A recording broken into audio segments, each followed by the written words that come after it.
Olá, amigos! A partir de agora no Band Esportes vamos conversar sobre o atletismo, vamos falar de Jogos Olímpicos, vamos falar com um grande personagem, é claro, indo nessa caminhada que promete ser espetacular rumo aos Jogos Olímpicos de Tóquio. Afinal de contas, faltam menos de 400 dias para a Olimpíada.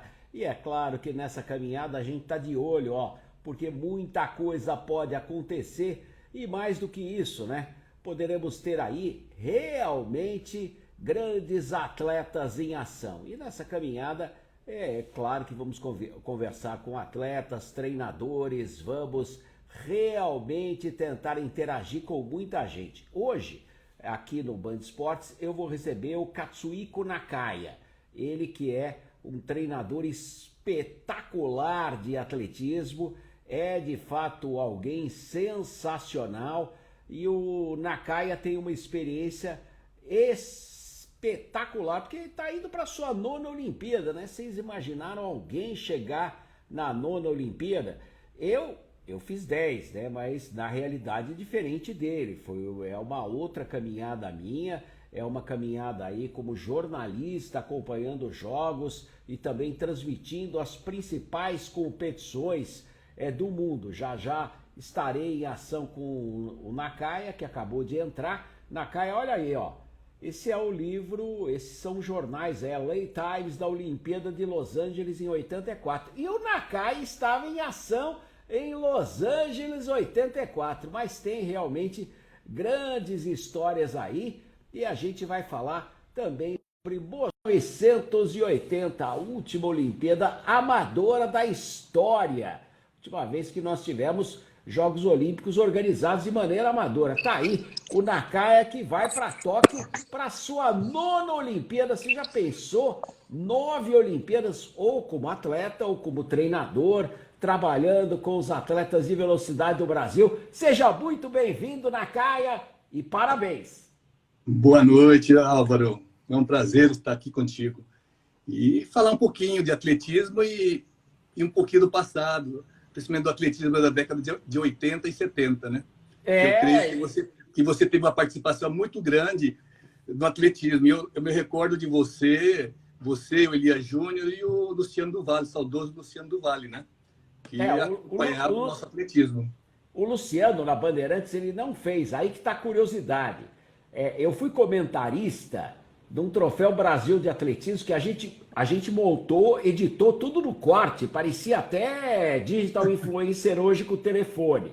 O Elia como repórter, eu como comentarista mais na pista e o Galvão Bueno em cima, antes de ir para a Globo. Exato. Foi uma transmissão perfeita, você participou dos 100 metros rasos e o Altemir Araújo também, Alcinho Rocha Santos, e o saudoso, né? Muita gente não sabe, eles pensam que o João do Pulo só pulava, o João do Pulo corria muito bem, né? Era um excepcional velocista e não treinava especificamente para a prova. Imagina se treinasse. Não, exatamente onde eu ia chegar, né? Imagina nessa era da especialização, o João do Pulo, que a gente acompanhou nos Jogos Pan-Americanos de Porto Rico em 79, ele ganhou o salto em distância e ganhou o triplo. Daí vocês vão falar, pô, Álvaro, mas ganhou um Pan-Americano. Peraí, o Pan-Americano até 1983 era um outro Pan. Time americano ia com os melhores. 79 e em 1979 o Carl Lewis era um molequinho que fechava revezamento americano 4x100. Alberto Cantorena corria os 800 metros rasos. Então era uma outra realidade naquele tempo. É que naquela época, estava lá, né? Sem dúvida. É que naquela época não corria a parte monetária, né? Então todos os atletas queriam participar desses grandes eventos. E depois, com o tempo, na década de 90 para 2000, começou a rolar muita grana. Aí o que acontecia? Os melhores atletas do mundo só viriam dessas grandes competições atrás de dinheiro. E foi o que aconteceu. Esses grandes eventos agora estão distribuindo dinheiro. Se não estivesse distribuindo direito, não haveria a participação desses grandes atletas. E não tinha evento naquela época, né? Onde ia chegar, né? Onde poucos, ia chegar, né? Por exemplo, não, tinham muito poucos meetings, né? Era meeting, não existia Diamond League, Golden League, meetings internacionais, tudo isso que vocês acompanharam até bem pouco tempo no Band Esportes, e que esse ano não vão ter, pelo que a gente sabe, o único evento que deve ter é a Maratona de Paris, né, que foi adiada aí já para o período mais frio, mas até aí corredor não liga muito para isso, né? Os africanos, então, entre Quênia e Etiópia, eles treinam lá no Vale do Rift, no sopé do Kilimanjaro, quer dizer, mais gelo do que lá não tem, né? Para esses quenianos, esses africanos, tem dia ruim. Para eles é todo dia bom para competir. É verdade. Mas vamos falar da atualidade. Por exemplo, eu queria elogiar também o Gavini, do Olimpíada Todo Dia, fez uma bela matéria com o Nakaya, e a gente tem que bater palma quando alguém faz uma coisa legal, e o Gavini lutando muito com o ATD, com a Olimpíada Todo Dia aí, para colocar a sua bandeira no ar e caminhar para Tóquio. É um que sentiu também o adiamento dos Jogos Olímpicos de um ano, mas não tinha outra alternativa, né? E exatamente isso, Nakaya. Você falou que lá você está indo para a nona Olimpíada. Conta a história aí, 80, 84, eu sei que você foi competindo. E aí, e o resto? Então, em 80 em Moscou e 84 em Los Angeles, eu fui como atleta. E participei da prova de 100, fiz dois tiros, que antigamente era 4 tiros, né? Que era uma eliminatória, quarta de final, semifinal e final. E a gente ficava sempre na quarta de final. Mas, no revezamento, nós fomos finalistas nas 2 edições da Olimpíada, de 80 e 84. E aí teve a transição de atleta para treinador. Mas eu já trabalhava, mesmo na época de atleta, eu já trabalhava como treinador nas categorias de base, na prefeitura de Guarulhos, porque eu tinha um vínculo empregatício lá como atleta e treinador. Eu treinava num período e trabalhava no outro. E tive um atleta que foi o atleta olímpico, começou na formação lá em Guarulhos, que foi o Anísio Souza, que é um triplista. Opa! Ele começou com a gente lá, em 1982, 83. Em Guarulhos, quem treinou em Guarulhos depois, no momento da carreira, era o João do Pulo, né? João Carlos de Oliveira treinava lá, né? Teve um período fortíssimo, uma equipe fortíssima, que era a Guaru, que começou em 80 e até 84, mais ou menos. Praticamente durou 5 anos a equipe lá. Mas, e passaram grandes atletas. João do Pulo, Conceição Jeremias, Agberto Guimarães e outros, o irmão do João, o Francisco, o Gerson de Andrade, e vários outros atletas. O Wilson Davi também, o corredor de 400. Gerson corria 400 metros rasos e tinha tempo bom, né? O tempo do Gerson era muito bom. Sem dúvida. Ele foi um atleta que apareceu de uma forma relâmpago, porque ele começou a praticar atletismo quando ele entrou na universidade. Ele fazia medicina na Escola Paulista de Medicina. O Zequinha correu lá em Guarulhos também? Tá? Zequinha também, o Zequinha também. O Zequinha praticamente começou lá também na mesma cidade onde eu iniciei, que foi em Araçatuba, com o José dos Santos Primo, né? E ele também me acompanhou, veio para a equipe da Guaru. E de lá ele conseguiu fazer um grande resultado. Foi por isso que ele recebeu um convite para treinar com o Luiz Alberto, né? Porque ele, naquela época, se não me engano, foi 81 ou para 82, ele correu para 1,44 no 800. É 1,44. E o Luiz Alberto estava nos Estados Unidos treinando, dando um treino lá, convidou ele e o Agberto, foram os dois. E o Luiz Alberto tinha uma equipe em corredor de 800 fenomenal, né? Que era o Zequinha, Joaquim e o Agberto. Não, e o Joaquim é o tal negócio, né? O Joaquim, em 80, não existia, né? O Agberto tinha sido quarto colocado nos Jogos Olímpicos de Moscou. Uma prova que ele liderou os 600 metros e foi surpreendido aí, quer dizer, perdeu aí na arremetida primeiro para o Sebastian Coe e depois para o Steve Ovett, né? O britânico que acabou vencendo o Coe, que era recordista mundial dos 800 metros rasos, jamais venceu o ouro da prova que ele era recordista mundial. Perdeu para o Steve Ovett, que era rival dele, rival encarniçado britânico, e perdeu para o Joaquim. Exatamente. Em 80, o Steve Ovett ganhou, se não me engano, inverteu, né? O Steve Ovett ganhou 800 e o Sebastião ganhou 1.500. Acabei de falar, o Steve Ovett tinha o recorde mundial com 3 minutos 30 segundos 77 centésimos, eu tenho memória, né? Isso aí eu lembro.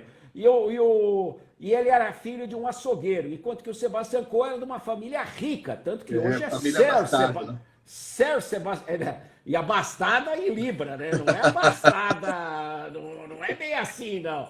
Então, era uma rivalidade que vinha à tona, mas o Steve Ovett venceu a prova dos 800 metros rasos e o Sebastian Coe venceu os 1.500. E o Sebastian Coe venceu 1.500 metros rasos na Olimpíada de Los Angeles em 1984. E foi destroçado pelo Joaquim Cruz naquele 1 minuto 43 do Coliseu de Los Angeles. Era favorito das duas Olimpíadas, né, Sebastian Coe, no 800 metros. Não, tinha 1,41,73, era um recorde mundial. O Joaquim, só depois da Olimpíada, fez aqueles tempos espetaculares. E a gente recorda, né? Joaquim foi para o Mundial de Helsinki em 1983, primeiro campeonato mundial de atletismo. Ele também estava liderando os 800 metros rasos, ficou com a terceira colocação. Ele saiu louco da vida, abrindo aspas, pé da vida, pontinhos. Aí o Luiz Alberto falou assim, não, você não vai para os Jogos Pan-Americanos, vamos treinar lá nos Estados Unidos. E ele ficou treinando nos Estados Unidos, se preparando nas provas americanas até chegar no Coliseu de Los Angeles. E vale lembrar, né, Nakaya? Porque como ele treinava no Oregon, Costa Oeste, o mesmo fuso horário da Olimpíada de Los Angeles, quer dizer, no Pacífico, próximo, foi bem fácil aí para ele, né? Acabou facilitando, né? Porque estava próximo, não houve nenhum tipo de interferência negativa para ele se preparar, né? Isso ajudou bastante. Não, e é o tal negócio, né? E o Agberto e o Zequinha Barbosa foram nos 800 metros rasos para os Jogos Pan-Americanos de Caracas. Caracas, Venezuela. E disputaram ali, você sabe bem disso. Eu estava lá. E houve aquela situação polêmica dele com o venezuelano no 800, né? O William Wyke. O William Wyke está dizendo que... Foi no 1500. Ele estava... Não, nos 800. Aí o Zequinha, que estava na arremetida final, ficou atrapalhado, o Agberto foi para cima, ganhou os 800 metros rasos, a torcida da Venezuela ficou maluca, e nos 1.500 o Agberto foi vaiado durante toda a prova, mas levou, né? É o que levou, ganhou as duas, foi bicampeão. Ganhou as duas.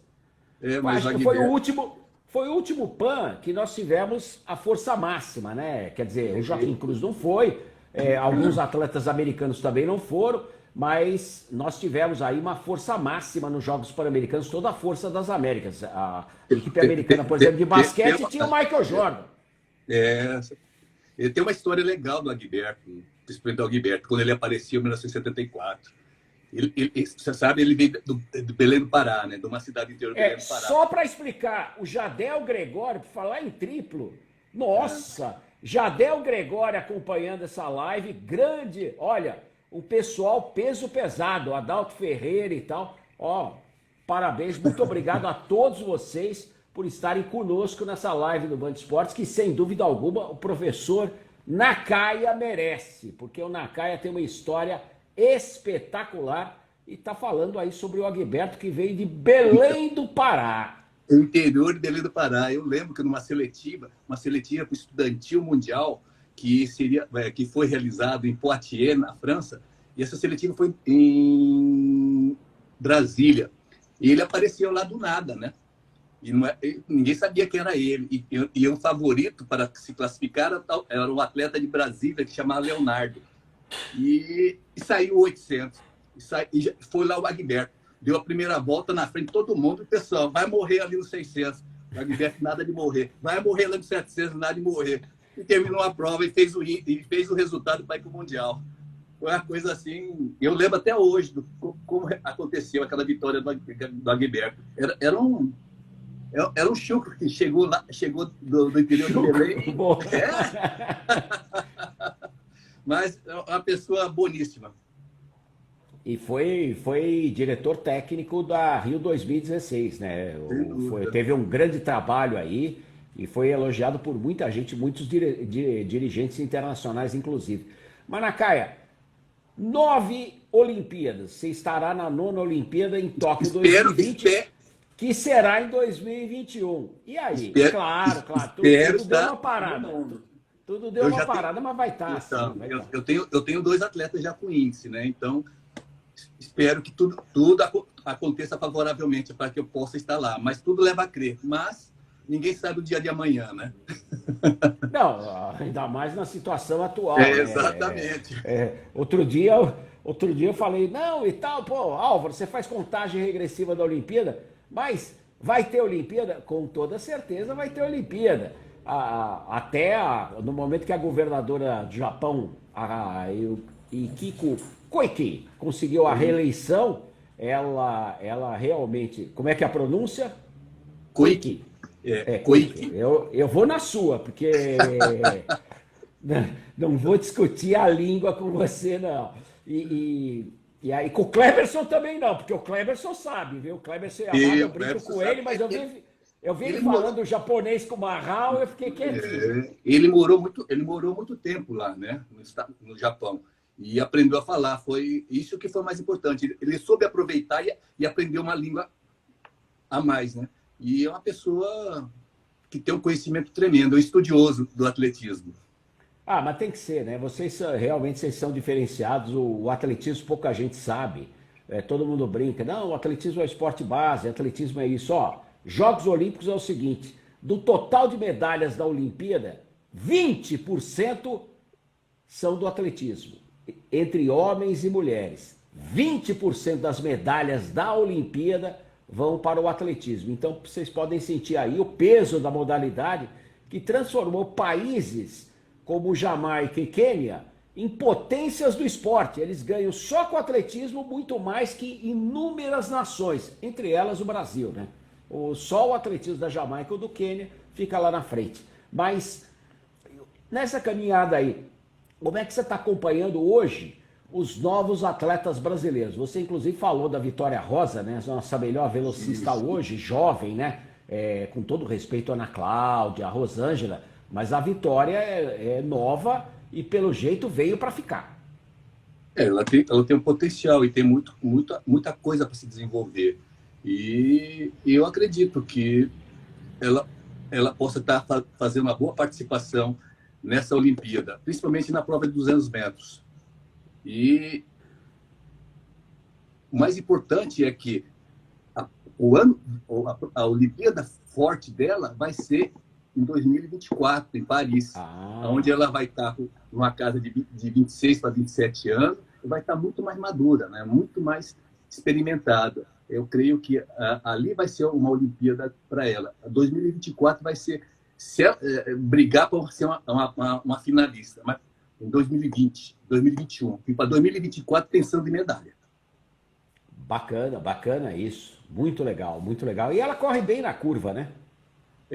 Ela é mais corredora de 200 que de 100, né? Tem uma característica mais corredora de 200. E ela tem uma coisa que é diferente. São poucos atletas que conseguem. Ela corre os 100 metros com 48 passos e meio.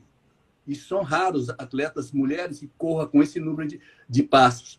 São poucas. Eu creio que são duas ou três atletas, uma meia dúzia no mundo que correram com esse número de passos. Eu vou citar uma, a Cristina Arão, a menina dos Estados Unidos, que é recordista do mundo, não me lembro agora, Florence Griffith, a Marlene... Não, peraí. A Florence Griffith não conta, porque ela tem 10,49 e ela foi a questão do laboratório Balco, né? Ela é uma mulher que corria com 47 passos, né?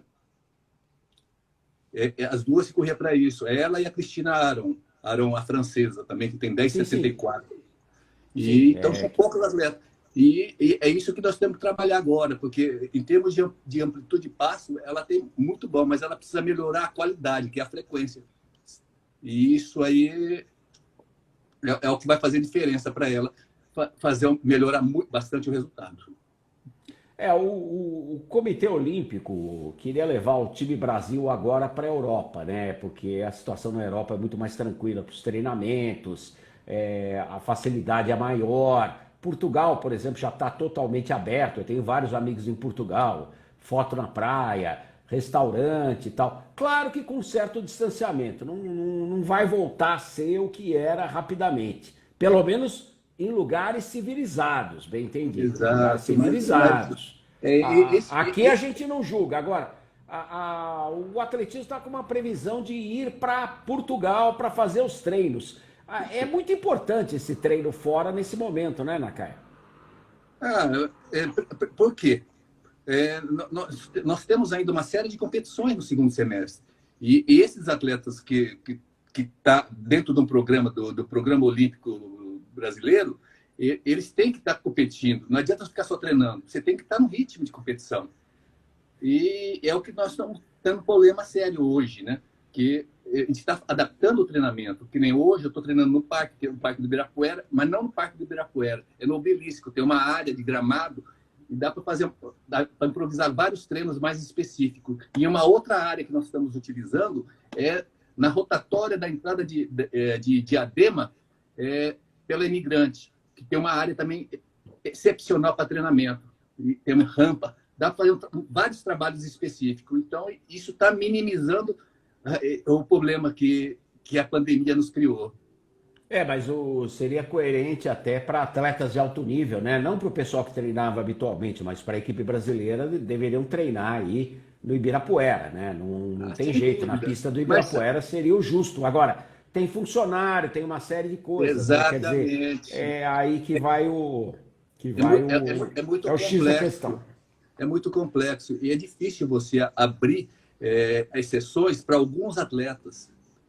E já está criando polêmica pela liberação de utilização do Centro Nacional de Treinamento lá de Bragança para alguns atletas. E já há uma polêmica tremenda sobre isso. Mas isso aí eu não tenho a menor dúvida. Você acredita, por exemplo, que o Blade está dizendo que está sofrendo muito nessa rampa aí de Diadema e deu uma risada. Mas você acredita que os chineses, mesmo com a pandemia, não conseguiram treinar num anexo daquelas mega construções de Harbin? Não. Você acha que os grandes atletas que a nível olímpico não estão treinando? Você não viu os atletas que começaram a competir fazendo um resultado já fenomenal? Você não viu o Noelai? Sim, Noelai está voando, está voando. A menina dos 100 metros, que correu para 10,95 na semifinal com vento a favor e 11,04. Já iniciou a primeira competição do ano num resultado muito forte. E mesmo assim, mesmo na Europa, você vê as competições sendo realizadas com um resultado fortíssimo daqueles atletas olímpicos. Então, eles não ficaram parados. Eu acho que abriram exceções para eles poderem treinar normalmente.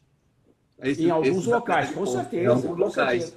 Com certeza. Se você pensar que nos Estados Unidos são 1.000 universidades com instalações espetaculares e liberar uma pista que é aberta para alguns atletas, eu não tenho a menor dúvida que pode ter rolado isso. E na China, eu não vou nem dizer, eu acho que a equipe inteira da China estava treinando. O JS Running está dizendo que Quênia e Etiópia não pararam. Vale destacar, né? Ô Zequinha Barbosa, grande abraço aí. Aqui os atletas estão treinando. O JS Running está dizendo que Quênia e Etiópia não pararam. Vale destacar que os países africanos, todo mundo esperava que a pandemia ia passar lá, fazer uma devastação. E a própria Etiópia não tem hospitais, não tem tanto apoio. Mas o governo dá antiviróticos para a população há muito tempo. E lá o índice é muito baixo, tanto que tem muita gente correndo atrás desses antiviróticos aí utilizados na Etiópia, porque lá os casos de morte de coronavírus são baixíssimos e também os casos de infecção. E a única questão que tem é que a população inteira toma o antivirótico que é doado pelo governo. Eles tomam de uma forma preventiva, né, profiláctico, né, para evitar a contaminação. Quem não sabe, é gozado, mas não ninguém sabe. Assim, mas o fato é que lá está acontecendo.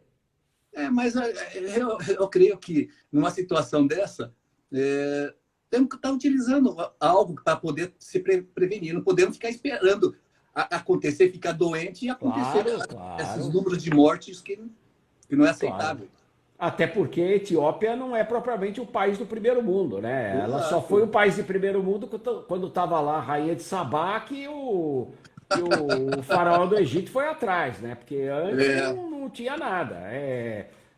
Até tinha opulência naquela fase. Hoje, nem pensar. E de qualquer maneira aí, a gente tem que destacar também essa caminhada olímpica, né? De todo mundo. E pelo jeito o atletismo vai chegar bem na Olimpíada, tendo em vista esses últimos tempos aí, principalmente esse duelo dos 100 metros rasos do Noah Lyles, que foi o melhor atleta do ano passado, contra o Justin Gatlin, campeão olímpico em 2004, foi o último campeão olímpico dos 100 metros rasos, antes do tricampeonato de Usain Bolt. é um atleta que está tendo uma longevidade tremenda, né? São poucos atletas que conseguem ter essa longevidade. Com sucesso, ganhando medalhas em grandes eventos. Teve outros atletas que teve essa longevidade, no caso do Kim Collins, né? Mas ele foi campeão mundial em 2003, Nossa. Em Paris, mas depois ele não foi medalhista. Teve essa longevidade, conseguiu manter uma regularidade de resultado, mas não chegou a ser, voltou a ser medalhista. É o caso diferente do Justin Gatlin, né? Que mesmo depois dessa longevidade, ele continua ganhando medalha. Zequinha Barbosa, Adalto Ferreira, forte abraço a vocês. Ronaldo da Costa também participando, dando boa noite. Boa noite, Ronaldo. Você também é significativo na nossa história do esporte, com o recorde mundial da maratona. O que ficou marcado do Ronaldo é quando ele chegou da maratona e deu aquela cambalhota, né? Não, aquilo foi demais. Aquela estrela. Aquilo lá ficou marcado. Aquilo foi demais. E muita gente realmente mandando um abraço para o Nakaya. Mas a pergunta do Jadel Gregório, 17 metros e 90 centímetros no salto triplo. Jadel que quebrou o recorde do João do Pulo, 17,89. A pergunta do Jadel... Eu estava presente quando ele bateu o recorde do mundo. Lá em Belém. Foi em Belém, 75. No IGT. Não, e aí... o Jadel... 17,90. O Jadel está perguntando. Professor, em quais brasileiros você aposta para a Olimpíada? Mas em que aspecto? Para ser finalista ou medalha? Não, para chegar lá, para ser finalista, medalha. Eu gosto de medalha. Eu tenho certeza que ele é um atleta que tem tudo para ser finalista, fazendo alguns ajustes onde que ele tem um ponto fraco. Não sei se vocês perceberam que nas competições, nas grandes competições, o que deu para perceber, fazendo uma análise da prova dele, ele corre os 60, 70 metros junto com os melhores atletas que correm abaixo de 10. Quem? O Paulo André. O Paulo André. E a única competição que eu vi que ele manteve uma boa postura de corrida no final da corrida, principalmente nos últimos 20 metros, foi no Troféu Brasil do ano passado, lá em Bragança, onde ele correu 9,90. Se ele consegue manter aquela postura nos últimos 20 metros, ele corre abaixo de 10, a qualquer momento. São detalhes.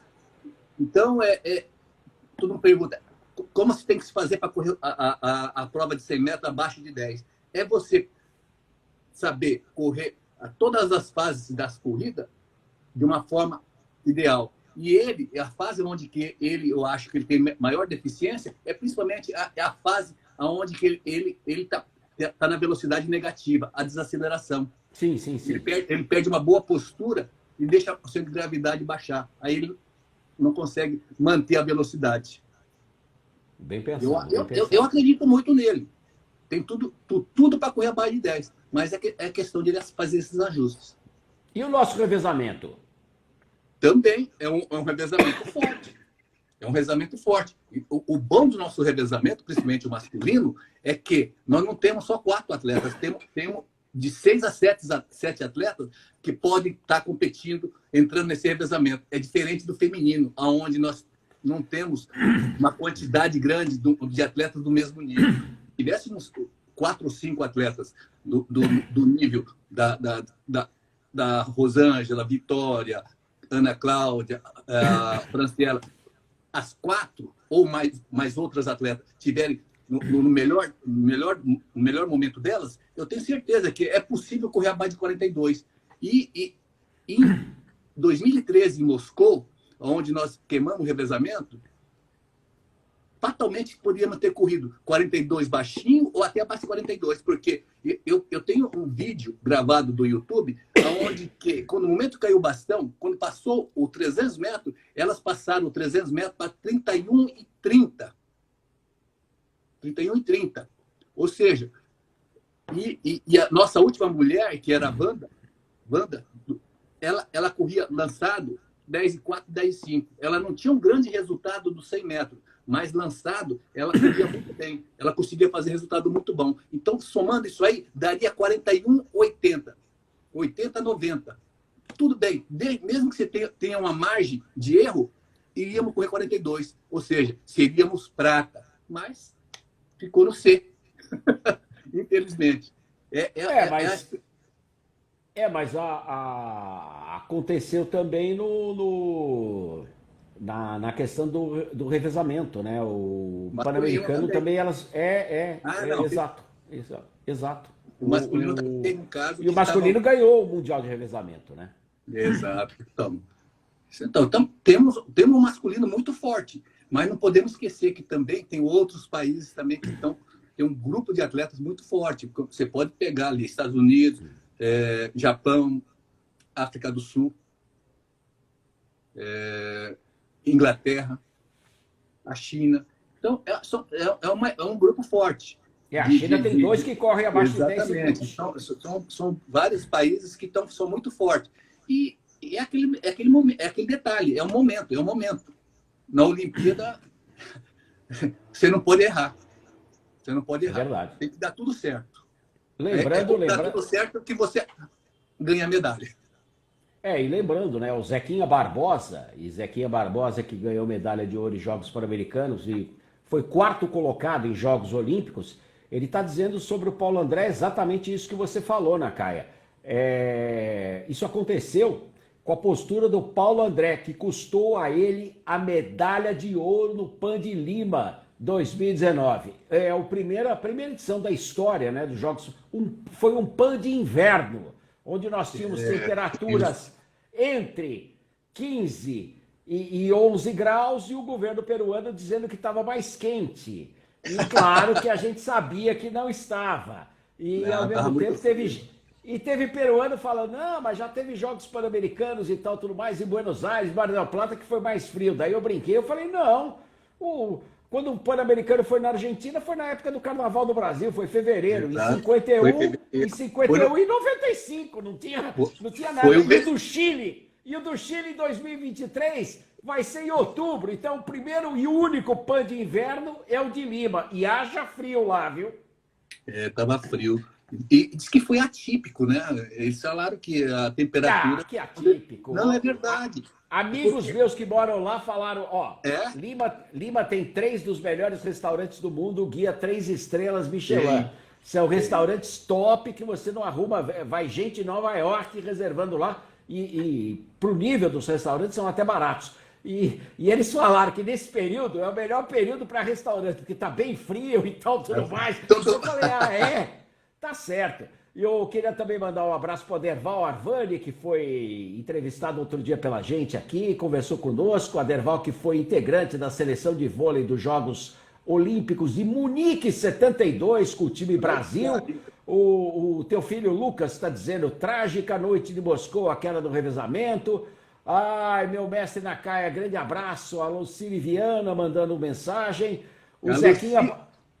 Zequinha Barbosa falando ainda que África do Sul, Japão, Chile, Estados Unidos, tem história de revezamento. E a África do Sul tem atletas excelentes, mas o Vannikerk realmente é totalmente diferenciado, né? O corredor dos 400 metros rasos e recordista mundial. Você falou da Lucila Viana, né? Tá te elogiando aí, foi meu mestre por muitos anos, 3 Olimpíadas. Exatamente, eu fui preparadora física da equipe de handebol da seleção feminina de 2000, e ela era a capitã da equipe. Ah, então por isso que você tá indo para a nona Olimpíada, né? Trabalhou Exa- com o handebol feminino, o Em handebol 2000. feminino sempre uma potência, né? Então, Atualmente os Jogos Pan-Americanos elas ganham todo ano, não é foi a uma primeira, foi a hegemonia primeira, absurda. foi a primeira participação do handebol feminino na Olimpíada, foi em 2000. É isso. O Jadel está dizendo o seguinte: iria para a Europa um grupo de 30 atletas e somente um teria chances para o Brasil? É isso que ele entendeu. Ou outros terão chance. O revezamento tem chance, né? Não, e Tem, tem outros atletas. Espera aí, ele só tem falou outros atletas. velocidade, Jadel. Jadel, ele só falou Jardel, velocidade. Se a gente pensar, óbvio que você tem Thiago Braz, você tem outros atletas em Darlan, condições. O Darlan não precisa nem falar, né? O Darlan é realmente um dos mais destacados do mundo. E o Thiago Braz, todo mundo fala, não, mas tá num ciclo ruim. É só lembrar daquele Al Orter, aquele norte-americano do disco, né? Ele nunca foi como favorito, sempre foi como terceiro da equipe americana e foi tetracampeão olímpico, tetracampeão olímpico do lançamento do disco, sem ser recordista mundial e sem ser favorito. O certo é o seguinte, né? Vamos aguardar aí essa questão desse grupo de atletas, porque de qualquer forma tem outros que têm condição. Aí a colocação foi a da velocidade. então, em termos de ganhar medalha, em primeiro ponto é você ter um grupo de atleta onde que tem potencial de ser finalistas. Aí depois tem que pensar na medalha. E temos que aumentar o número de finalistas para depois Não, com certeza. Com pensarmos na certeza. medalha. E o Almir Júnior, tem uma curiosidade do Almir Júnior. O Almir é no salto, né? Mas Então, só com o o Almir triplo. tá indo bem, né? Tá indo bem. Então, Mas então, não é o tamanho do Jadel. É que o Jadel em Jogos Olímpicos estava machucado, né? Nunca teve bem, então. né? Mas são situações que é difícil. É que eu falo, chegar nos Jogos Olímpicos, numa situação onde que você esteja... Para se pensar em ganhar medalha, você tem que chegar nos Jogos Olímpicos, não pensando em estar 100%, tem que estar 120%. Senão é difícil. E tem que se cuidar. O que se percebe, principalmente nas equipes, os atletas britânicos, eles se preparam para os grandes eventos. Você pode ver que Sim, as sim, sim, participações... sim. Sim. Sim. Eu percebi que a questão deles é para campeonato mundial, Olimpíada, Olimpíada. e a única preocupação deles com relação à Diamond League é o evento de Londres, que são 2 dias, né? Que é o evento, Tem dois do GP lá. Estádio Olímpico.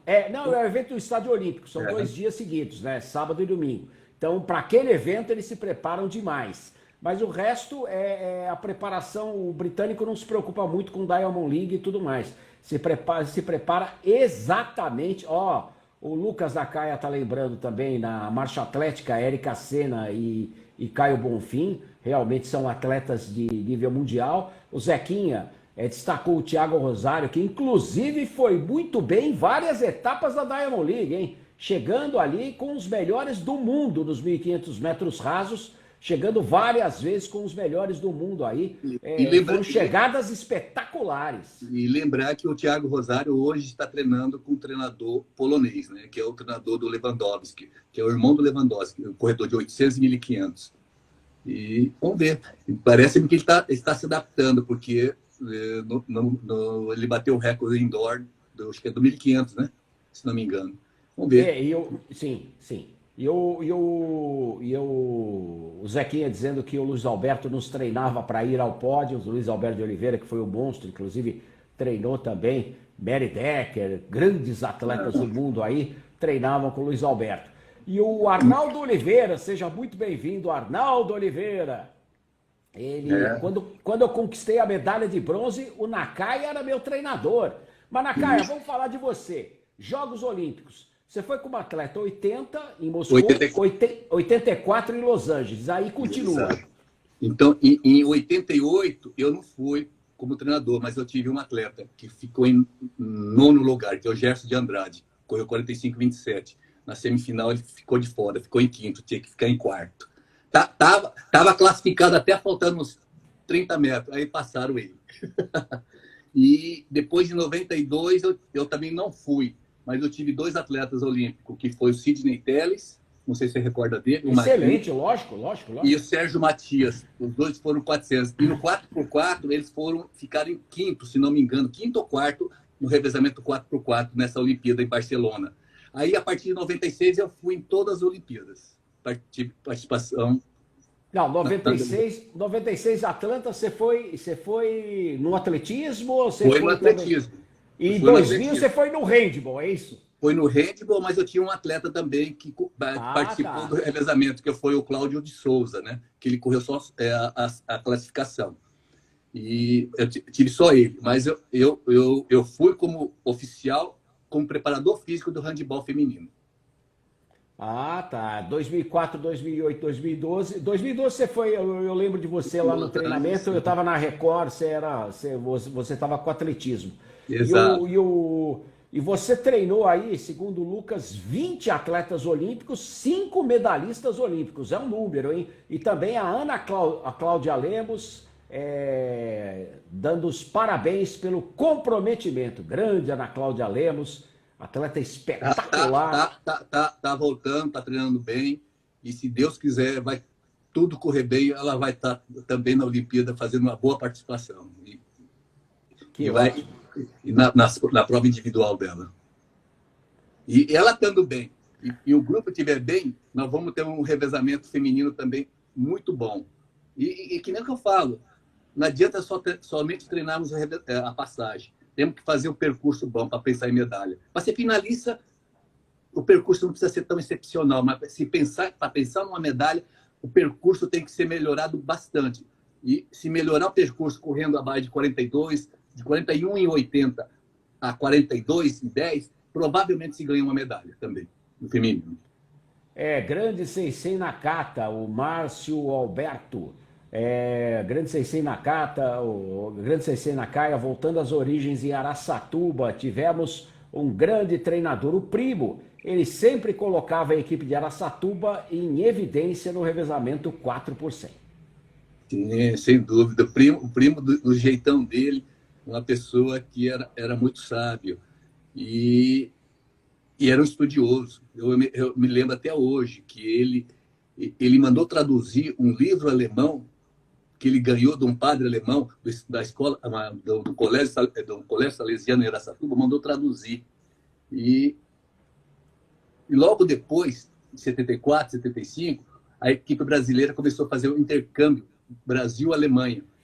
E muitos dos exercícios que trouxeram lá da Alemanha, nós já praticávamos, porque tinha todos esses exercícios no livro que ele mandou traduzir. A Escola de Educação Física de Colônia, né? Que é só uma das mais envolvidas do planeta, né?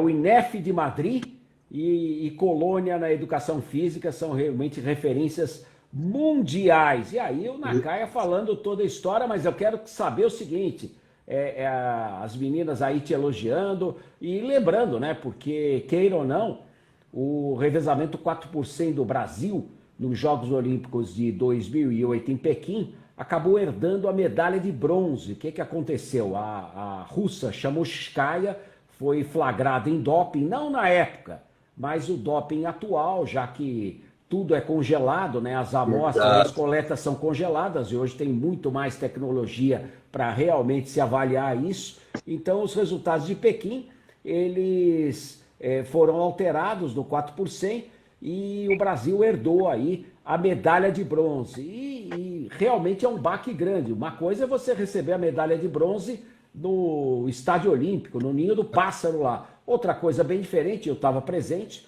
quando as meninas receberam no Prêmio Brasil Olímpico. Queira ou não, essa defasagem de anos faz uma diferença muito grande, principalmente no que seria a vida monetária delas, né? Porque uma medalha faz um peso grande para o atleta. Sem dúvida, isso faz. E também é diferente, né? Você ganhar uma medalha e subir no pódio naquele momento. São momentos que não se pode se perder, né? E fica, é inesquecível. Se você A Nina está você tirar lembrando, uma a foto volta olímpica. A volta a volta olímpica. olímpica também. Todos no pódio dão a volta olímpica, primeiro, segundo e terceiro. Claro Exatamente. que o medalhista de ouro faz primeiro, mas aquela volta tem um peso grande e realmente emociona muito. Exatamente. E o que é legal também é que, mesmo com essa medalha atrasada, a Confederação Brasileira de Atletismo e o Comitê Olímpico têm dado esse reconhecimento para essas atletas. Isso que é importante. Não, é fundamental. Através da Caixa, né? Isso é fundamental. É fundamental. Então, a Caixa Queirodão, né, a Caixa Econômica Federal, ela abraçou duas modalidades. Isso já lá atrás. O atletismo e a ginástica. E são esportes realmente que vêm tendo resultados significativos aí. E graças a esse apoio tão importante, a Caixa hoje apoiando praticamente toda a nação, porque é ela que está destinando os pagamentos aí emergenciais para o povo brasileiro, aquela cota de R$ 600. Mas como é que você avalia, Nakaya, essa questão dos revezamentos, né? Porque foi tanto masculino quanto feminino que herdaram a medalha de bronze nos Jogos de Pequim, duas medalhas que mudaram, inclusive, o desempenho do Brasil, né? Se você for hoje no quadro de medalhas, é uma coisa diferente, porque são medalhas que têm um peso muito grande. Sem dúvida. Como é que você avalia aquele revezamento que você, inclusive, treinou, né? As mulheres, você estava lá em Pequim, né? Como é que você avalia aquele revezamento brasileiro e como foram aqueles momentos no Ninho do Pássaro? Então, nós fizemos uma preparação muito boa. Eu tenho até um vídeo que foi feito em conjunto com a Federação Paulista e o vídeo foi todo feito pelo nosso professor, que ele fazia parte da Federação Paulista, que é o Geraldo. Esqueci o apelido dele, o sobrenome dele, o Geraldo. E tem esse vídeo no YouTube, toda a preparação. E fizemos esse vídeo pensando na medalha. Porque quando nós fizemos essa preparação, acharíamos que poderíamos ser de terceiro a sexto. Essa possibilidade. Primeiro e segundo achavam que era difícil. Mas só que, no decorrer da competição, o que aconteceu? As duas melhores equipes favoritas foram desclassificadas. E faz parte do jogo. Com certeza, com certeza. Faz parte do jogo. Infelizmente, mas ganharam medalha porque foi desclassificado. Não, a equipe do Brasil em 2013 não deixou de ganhar medalha de prata, por quê? Porque foi desclassificado, porque derrubou o bastão. E faz parte do jogo. Então, a partir do momento que essas duas equipes favoritas foram desclassificadas, a possibilidade de medalha surgiu. Saberíamos que poderíamos ser medalhista. E quase fomos, por questão de segundo. Eu creio que, se não tivesse acontecido nada com a Rosângela, porque me parece que a Rosângela, no decorrer do percurso, ela sentiu algum espasmo muscular. Eu não senti ela desenvolver a corrida final. Talvez, se ela não tivesse acontecido isso, já teríamos essa medalha já naquele momento. Mas fica sempre no C. Como você falou, é do jogo, né? É do jogo. O Ronaldo está dizendo parabéns pelo belo trabalho. O Vanderlei Oliveira, o professor Vanderlei Oliveira mandando também, grande Nakaya, mandando um abraço para você. Realmente, você é muito diferenciado, você faz a diferença muito grande com relação a esse universo do esporte. E vamos nessa caminhada rumo aos Jogos Olímpicos de Tóquio. Nakaya, eu queria te agradecer muito, queria as suas... Neilton Moura também falando, monstro. Eu queria que você fizesse as suas últimas considerações, no momento até por causa de tempo, né? A live sempre acaba estourando, né? Então a gente tem que parar. E eu só vou citar os medalhistas olímpicos, o Arnaldo de Oliveira, em 96, o Claudinho, o Roberto Souza em 2000, o Sandro Viana em 2008, o Rosemar Neto em 2008 e a Lucimar Moura em 2008. O Nakaya aí no seu legado. Bem, eu que te agradeço, Álvaro, por essa oportunidade de estar conversando contigo e falando um pouquinho do atletismo. E isso é importante, porque eu percebo que a grande maioria dos atletas atuais não conhece a história do atletismo. E só para dar um detalhe, muitas vezes quando eu falo para eles que eu fui atleta, que eu fui para 2 Olimpíadas, eles falam, e fica abismado. Fala, como você foi? Tá vendo? Vocês têm que conhecer um pouquinho da história. Tem atleta que não sabe quem que é o João do Pulo. Isso é o cúmulo.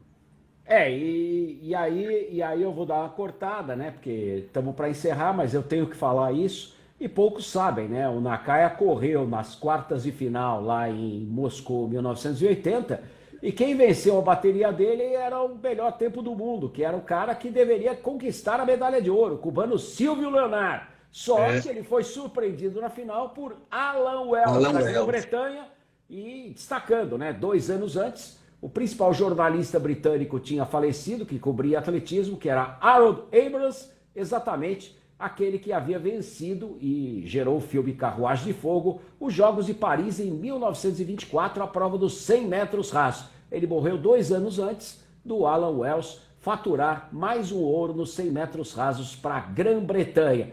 E o Nakaya ficou atrás do Silvio Leonard, que tinha 9... Bem atrás. O tempo do Silvio Leonard era espetacular. Eu corri em 77, numa eliminatória das Américas, em Guadalajara, quando ele correu 9,98, quando ele correu abaixo de 10, que eu creio que foi... era o terceiro atleta da época que fez abaixo... Não, terceiro não, era o segundo atleta. Porque antes era o recordista do mundo, Jim Heim, com 9,95, ele correu 9,98. Logo depois, o Calvin Smith correu 9,91, se não me engano. Mas o Calvin Smith foi em 81, já foi em Não, 81. foi depois. Isso aí, já tinha Bandeirantes, aí já tinha Bandeirantes, eu sei que... Em 77, o Silvio Leonard tinha corrido 9,98, e eu corri nessa época mesmo. Tanto que ele tinha... Mesmo com o boicote, o melhor americano era o Stanley Floyd naquela época. O Stanley Floyd tinha sido batido 2, 3 vezes em competições pelo Silvio Leonard, que era o favorito, disparado. Todos os jornais brasileiros.